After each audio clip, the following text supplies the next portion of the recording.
What did an American soldier observe and experience in the Rhine Valley during the last months of World War II?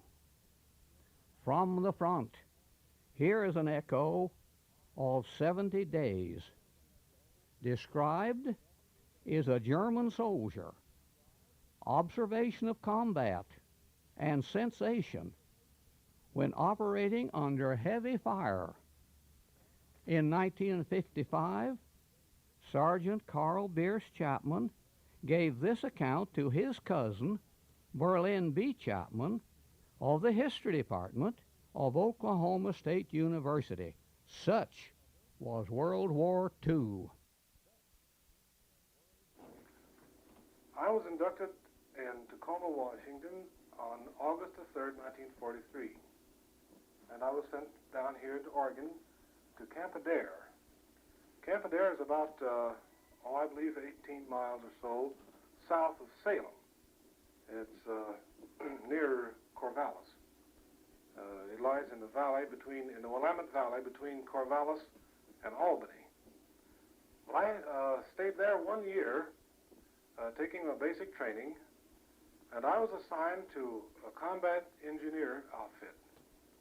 And we were attached to the 70th Division, which was being formed at that time. I was at the activation of the 70th Division. And our combat engineer company, our battalion as a matter of fact, was attached to the 70th Division. We finished our training period at Camp Adair, and we were sent to Fort Wood, Missouri. And we trained there until the winter of 1945, as you were. We trained there until the winter of 1944 and 45. We went overseas in January 1945. We left Boston, Massachusetts on January the 8th. And we were 9 days on the water going over. I went over on the ship Mariposa. And we landed at Marseille in France. That's on the Mediterranean in southern France. And we were only overseas a few days until we were thrown into the front lines. Now, all the training experiences that I had here in the States was for one specific purpose. We were special troops, and we were trained for this specific job of breaching the Siegfried Line before the city of Saarbrücken. That's over on the Saar River in the Saar Basin. And we were put in the front lines, and what was Alsace-Lorraine. Now, if you'll check on your map there, you'll see that before the city of Saarbrücken, on the Alsace-Lorraine side, are several small towns. There's Merlbach and Forbach and Grossblittersdorf and Kleinblittersdorf, and some smaller towns by the name of Lixing and Zinzing. Now, the area between the Saar River, before Saarbrücken, and Merlbach, the distance across there is about 4.5 miles. Now, the Siegfried Line extended from Merlbach on into Saarbrücken, and from there on up the Saar River to a place called Sarreguemines. Now, that was the area there that we spent the winter of 1945 in. Of course, at the time we took our training, we knew that we were being trained for a special mission, but we hadn't any idea where, although we had an idea it would be in Europe, and until we were actually sent overseas, we didn't know exactly where we were going, for security reasons, of course, at that time. I spent 71 days under direct fire without a break. Of course, to me and to us, of my outfit, that seemed like an eternity. But that was a comparatively short time to the time that some of the other men who spent over there, who went over earlier during the invasion of Normandy. We were right behind the invasion of southern France, and the Battle of the Bulge was in progress at the time we landed at Marseille. Now, As I said, we were engineer troops, and I was an assistant squad leader when we landed, with the rank of corporal. And we were in convoy as far as Lyon. And from that time on, of course, then we, just shortly after we went through Lyon, well, we could hear the roar of the guns over on the front. And from there on, of course, we advanced very cautiously. And it's a long, detailed story, Burlin, that I would have to go into, and it would take much more time than is available here to explain it all to you. But we were we were committed to combat on the morning of February the 8th, just 1 month after we had sailed from Boston.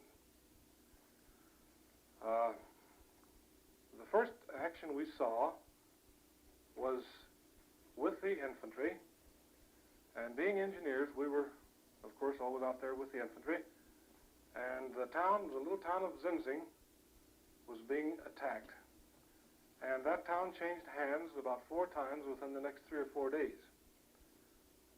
And right here, Berlin, I'll say that war is not pretty. And we had been in combat only a few hours till we found it out. I might say a word about the German soldier here. At the time we were thrown in the front lines, the German army was anything but whipped. And they were giving very strong resistance because they knew that the end was not too far off, and they was giving it everything they had. Like the old saying is, if they threw everything but the kitchen sink at us. In the little town of Lixing, I saw American and German soldiers piled on top of each other. Unbelievable. It was unbelievable. Blood actually ran in the street. That was one of the horrors that I saw the first day I was in combat.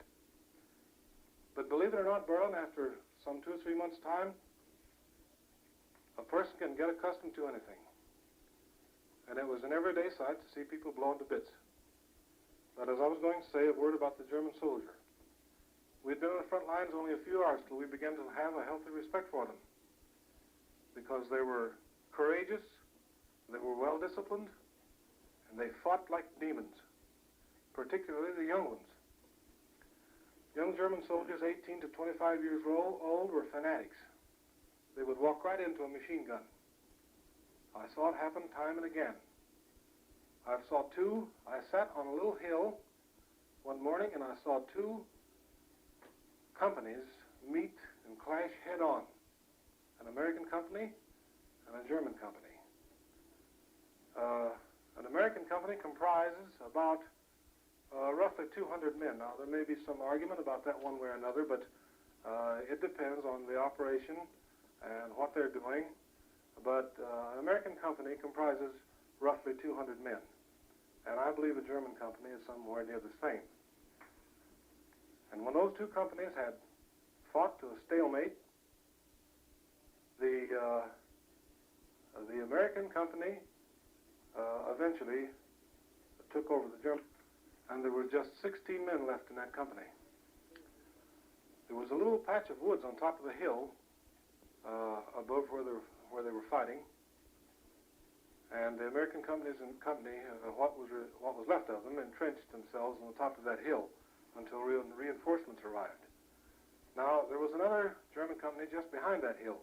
If they had known that our line at time was only 16 men, they could have very easily come on through. But they didn't know it, and until reinforcements arrived, and the hill was finally held. Now, my specific job there as an assistant squad leader was working usually in front of the infantry at night. 80% of our work was at night.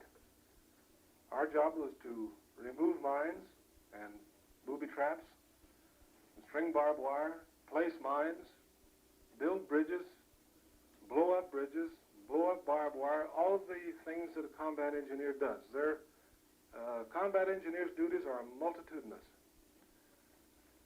But we were well equipped and we were well trained.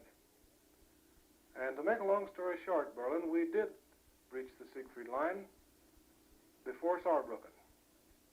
And I saw the city of Saarbrücken fall. I was with the troops when we entered Saarbrücken.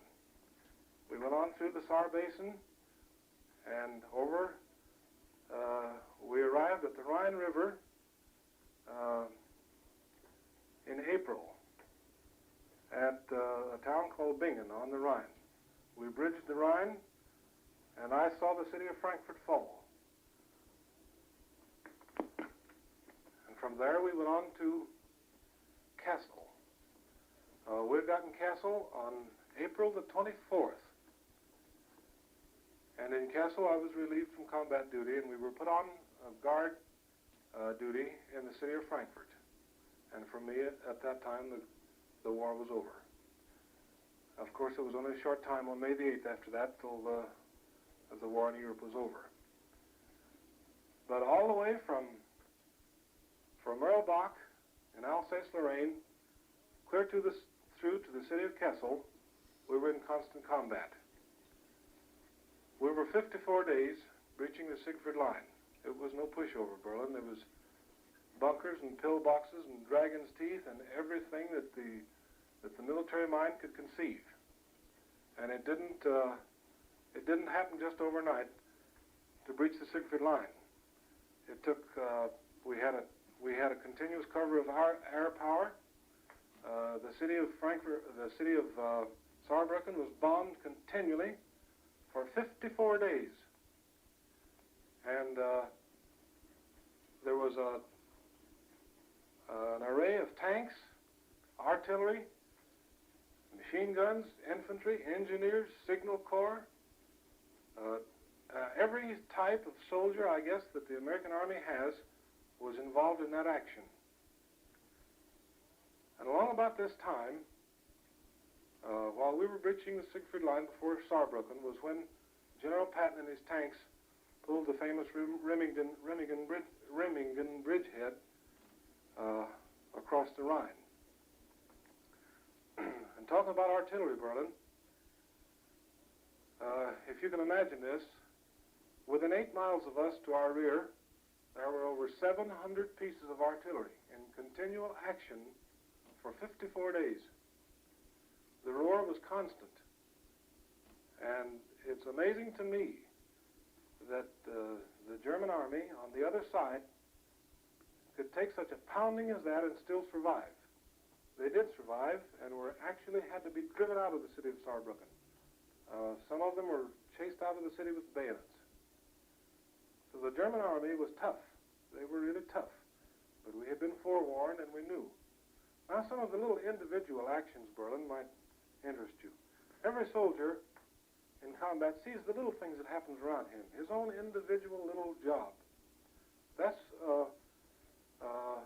what makes war the hell it is. Every individual soldier has a little job that he has to do. And in combat, it's very often extremely distasteful. We had bad weather. There would be snow, then there would be rain, and then it would freeze, and then it would be frost. And we seemed like we were eternally out in front at night, either stringing barbed wire or removing booby traps. And of course, any time we were attacked, we always fell back into the forward positions with the infantry and fought from there. During our stay in combat there was one night when I got lost. I got separated from my men, and I got lost. And it was foggy and frosty, the ground was frozen, and I was crawling forward through a minefield. And due to the continual roar overhead of planes and artillery shells, I became confused and I got lost. So I crawled into a shell hole, and I lay there a few minutes trying to get my bearings, and about that time all hell broke loose. I was right in the middle of a mortar pattern. Mortar was falling so thick and fast around me that I was certain that I had seconds to live. I gave up. I didn't think I would ever get back. I was certain that my end was there. And I crawled down into this shell hole. It was a 105 shell hole. and there was about 1.5 feet of water in it, and some guy swimming around down there. I don't know whether it was a German or an American, but I slid back into the hole, and I got my body down in this water so that I would be as nearly protected as I could, and I lay there and I took it. Burn, those mortar shells hit within 4 feet of me. They landed all around that hole. And for 20 minutes I lay there and waited to be hit. And you know, those shells fell. They covered a pattern there of, I would say, probably 400 or 500 square feet. And do you know, not one shell fell in that hole. And after the pattern had lifted, the fire had lifted, and I didn't know which way to go. My head was ringing, my nose was bleeding from concussion, and I just started crawling. And I just started crawling across the field, and I knew that sooner or later I would come to either a German emplacement or an American. Well, as luck would have it, I crawled in the right direction. And in a little while, I crawled into the front lines with the American soldiers. And I never saw an American soldier, and I have never been, I should say, I have never been so happy to see an American soldier. Then, one night, we were ordered to string barbed wire in front of the infantry. It was in the woods, and it was a dark, miserable night. It had been raining, and it started to freeze. And you couldn't have asked for any worse weather, I guess, to work in. And the infantry wanted 100 yards of double-apron barbed wire fence strung out in front of them, because they were expecting a charge up the hill the next morning. And my officers told me to take, my squad leader and myself, to take our men and go down around the brow of this hill and run that barbed wire that night. And the infantry warned us that wire would cost 1 man per yard to put it in. Well, we put the wire in and we lost 2 men. And for that feat, we were decorated. Then one night, we were told to go to the forward positions with the infantry and to lay low until after midnight, and we were to make a reconnaissance out in front. The battalion commander wanted to know the exact size of some dragon's teeth that was in a little woods down at the bottom of that hill. Well, I took 2 of my men, and we went down there. And we measured those dragon's teeth right under the muzzles of the Heine's machine guns. And for some reason that I shall never know, we were not fired upon. Now, right here, Burl, I would like to say, in my opinion, as close as a person can get to hell, this side of hell, reconnaissance patrol in a combat area on a dark night. That is one of the most nerve-wracking experiences that any person can have. Well, we came back up the hill, and Heine decided about that time to lay a barrage in that woods in which our infantry was entrenched. And they really poured it on. And the men became separated, they got scattered, the foxholes were blown up. You know, I had one little foxhole there that was my favorite hole. When we were on that side of the woods, I'd always crawl in that hole there, and in the afternoons when we happened to be up there, there were some snipers across the canyon from us a little ways, and they used to snipe over there all the time. And you know, they just had the brush chewed off around that hole, because they knew some of us was in there every afternoon. But the hole was deep enough for us to stay down so they couldn't hit us. And I got in this little hole, and they just about blew that woods apart. Well, our men all became separated. My squad leader got hit. And so finally I didn't know what else to do but get out and start to looking for our men. And I crawled from one foxhole to the other until I found all of our men. And I'd crawl to a hole and I'd get a man and I'd tell him to follow me. And I'd crawl back with him into a bunker, an old bunker that had been a concrete emplacement. It had been a concrete pillbox. And I'd leave him there and I'd go get another one. And I got all of our men together. There were 13 of us in the squad. And I got them all together, and then we had two men that was wounded. Not badly, but they were wounded. And there was an infantry boy sitting there in that bunker with a radio. And about that time, I heard my battalion commander calling on the radio, and he asked this infantry boy where the engineer squad was up there. And the infantry boy says, one of them sitting right here. So I took the radio, and I reported. I said, Corporal Chapman speaking. And he says, where's your men? And I says, they're all accounted for, sir. I have 2 men wounded. And he said, all right, Sergeant Chapman, you bring your men and come back to battalion headquarters for further instructions. And I says, sir, this is Corporal Chapman speaking. And he says, I said Sergeant Chapman. And so it was. I was given the rank of sergeant right then and there. And from that time on, I was the squad leader of that squad. Well, then one afternoon, the sun came out. It was a rather warm afternoon, and things were a little quieter than usual. And we were at the edge of a little woods overlooking a little clearing, and there was a little old wreck of a piece of a barn that had been hit by artillery down at the kind of the edge of the woods at the lower end of this little field. Our purpose there was to wait till it was dark and then go across that field and determine whether or there was mines in that field, because our tanks were intending to advance through there the next day. And I had a suspicion that there was someone in that old barn. So I called 2 of my men together, men whom I knew that were good scouts and that I could trust, and I instructed them to go through the woods around into the back of that old barn and determine whether there was anyone in it, and that we would keep them covered with rifle fire from the front in case anything happened. Well, shortly after they had left, a few shells started falling around, and we all took cover in some little trenches in the woods there. And I had almost forgotten about these 2 fellows that I had sent down to reconnoiter that barn. And you know, in a few minutes I looked up, and here they come with 17 German soldiers with their hands above their heads. They had been hiding in that barn, and these fellows rooted them out of there, and so we took them as prisoners and took them back. And for that, these 2 men were decorated with the Silver Star. And I was given the green ribbon of the combat squad leader and given the permanent rank of sergeant.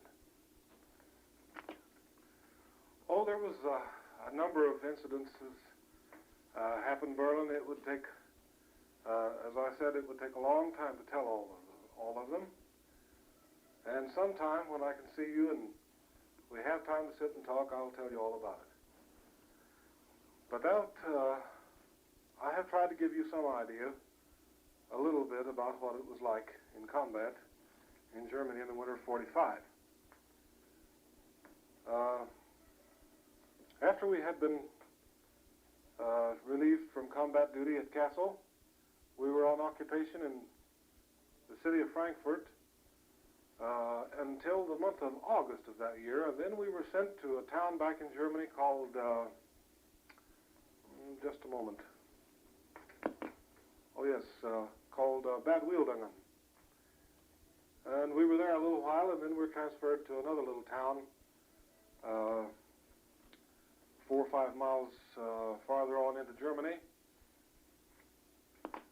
by the name of Borken. And we stayed in Borken until we were ordered back to the United States.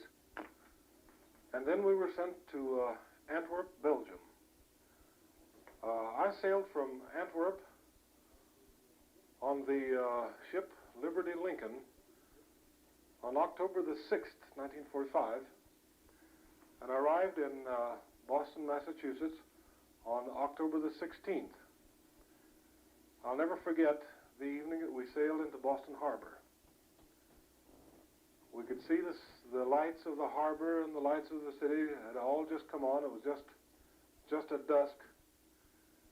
And I thought that was the prettiest sight I ever saw in my life.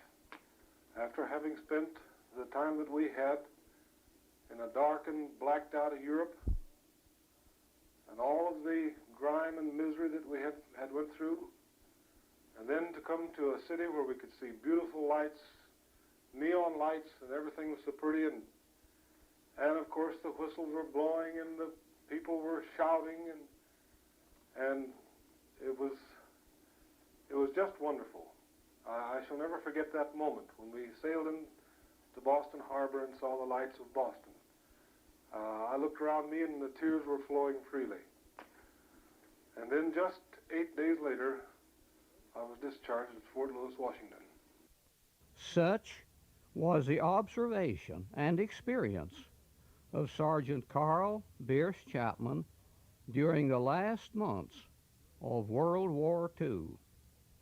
On Easter 1945, at Bingen on the Rhine, Chapman was in charge of 13 soldiers. He directed a German family to evacuate their home.